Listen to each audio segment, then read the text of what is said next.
untuk terbitnya matahari di sebelah barat. Tahukah kamu kapan akan terjadi? Dia akan terjadi ketika di mana seluruh pintu taubat sudah ditutup oleh Allah Subhanahu wa taala. Orang yang mau taubat sudah terlambat.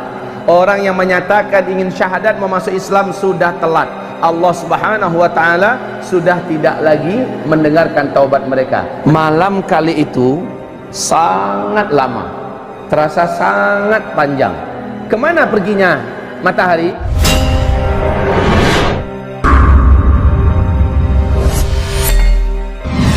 Ketahuilah, siapakah yang paling tahu kapan matahari akan terbit dari barat? Yang paling tahu adalah orang Islam, orang beriman. Kenapa?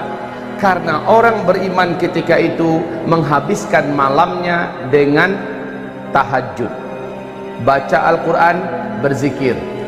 Dia tidur kelelahan, sepuas-puasnya dia tahajud, kemudian dia bangun kembali, dia tahajud kembali, dia berdoa sebanyak-banyaknya berdoa. Padahal tadi tahajudnya orang-orang beriman ya, tahajudnya orang beriman panjang, lama dia berdiri.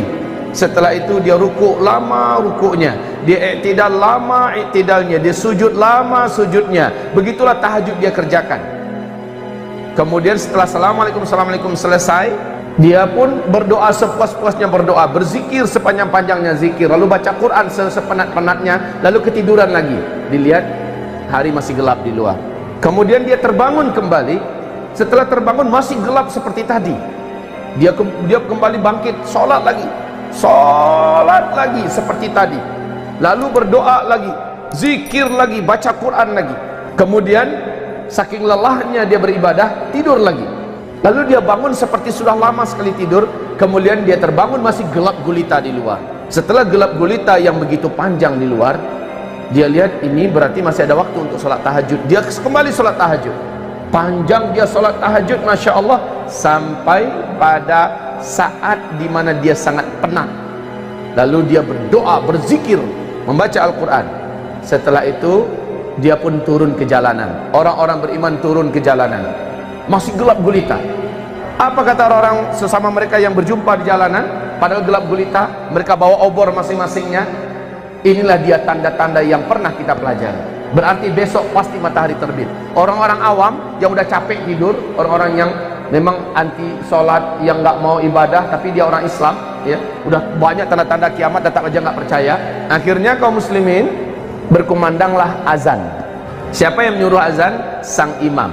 Sang pemimpin menyuruh kumandangkan azan, azan subuh. Allahu Akbar, Allahu Akbar, Allahu Akbar, Allahu Akbar, seterusnya. Ya, kemudian orang berkumpul di masjid, salat subuh berjamaah, imamnya baca panjang. Selesai zikir pagi, rencananya sampai terbit matahari. Ternyata masih gelap gulita setelah itu semua. Sang imam berkata, mungkin tadi terlalu cepat kita mulai azan. Coba lihat, kemana jam tangan perginya? Jam tangan kemana? Obor untuk lihat jam kan ada, kemana jam tangan? Jangan lupa, ini teknologi, semua yang bersifat teknologi sudah selesai. Orang berpatokan hanya kepada matahari. Kemudian kata imam, terlalu cepat kita tadi kumandangkan azan. Kayaknya tadi kita tuh sholat sebelum waktunya. Kemudian dikumandangkan lagi azan subuh. Kaum muslimin sholat lagi, zikir lagi sepuas-puasnya. Selesai semua zikir-zikir, doa-doa Nabi dibaca, masih saja gelap. Kata imam, kayaknya itu yang tadi itu juga terlalu cepat. Ulang kembali azan lagi 3 kali kaum muslimin, 3 kali. Baru setelah itu mereka berzikir sepuas-puasnya zikir, mulailah nampak langit mulai terang. Tetapi anehnya bukan dari timur, dari barat. Orang-orang beriman paham inilah dia. Tapi sejak matahari terbit, Rasulullah sallallahu alaihi wasallam menyebutkan, sejak itu semua isi Al-Quran, baik yang ada di dalam mushaf-mushaf, isinya hilang, Pak. Lembaran putihnya saja yang tersisa. Begitu juga yang hafal Al-Quran, dalam satu malam itu menguap ke langit seluruhnya. Hafiz-hafiz Al-Quran hilang seluruhnya. Bahkan Al-Fatihah yang paling akrab sudah lupa semuanya hilang. Tetapi kaum muslimin yang kami muliakan, orang-orang beriman telah tercatat Hari ini iman kalian yang beriman telah sah, kata Allah. Hari ini seluruh amalan orang-orang yang pernah beramal telah diterima. Dan sejak itu tidak ada lagi amalan, tidak ada lagi sholat, tidak ada lagi puasa. Tapi itu kaum muslimin, matahari hanya terbit setengah hari saja, setengah hari saja. Dari sebelah barat, itu barat umpamanya, terbit hanya setengah hari. Rasul berkata dia kembali bergeser, kembali tenggelam di tempat biasanya dia tenggelam di sebelah barat. Kemudian besoknya dia terbit normal seperti biasa dari sebelah timur. Coba lihat begitu cepatnya. Tayyib, kita lanjutkan kaum muslimin yang kami muliakan. Malam kali itu sangat lama, terasa sangat panjang. Kemana perginya matahari? Nah, ini ada hadis yang panjang dari Imam Muslim. Mari kita simak.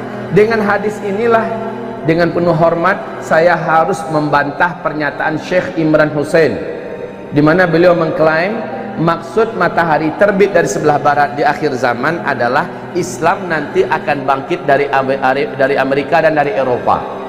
Pernyataan itu saya bantah dengan hadis ini, dengan hadis yang diriwayatkan oleh Imam Muslim dalam kitab sahihnya, dalam kitab Al-Iman jilid 2 hadis nomor 195 dan 196. Kok bisa malamnya 3 malam berturut-turut orang di bumi hidup merasakan malam yang panjang, panjang sekali sehingga puas orang tahajud. Berulang-ulang orang melaksanakan tahajud. Tahukah kamu kemana matahari perginya? Matahari tidak ditutup oleh Allah, tidak, tapi memang dia pergi memenuhi panggilan Allah. Ngapain? Matahari pergi ke bawah arash, meninggalkan orbitnya, dan dia terus melesat, melesat sejauh-jauhnya, sejauh-jauhnya sampai berada di bawah arash. Berarti matahari sudah keluar dari seluruh alam semesta dengan kecepatan yang hanya Allah yang memberikan, sampai di bawah arash, tepat dekat Sidratul Muntaha. Di situ dia sujud. Matahari sujud macam mana bentuknya entah, pokoknya dalam hadis dia sujud kepada Allah subhanahu wa ta'ala. Fakta ilmiah yang tidak akan pernah bisa diketahui oleh para pakar dan ahli astronomi manapun sampai hari kiamat, kecuali dari hadis ini, bahwa matahari telah pernah meninggalkan bumi sebanyak 2 kali sebelumnya. Ini hadisnya. Matahari pernah pergi meninggalkan bumi sebanyak 2 kali sebelumnya. Kali ketiga baru Allah perintahkan, terbitlah engkau dari tempat biasanya engkau tenggelam. Dengar hadisnya tadi?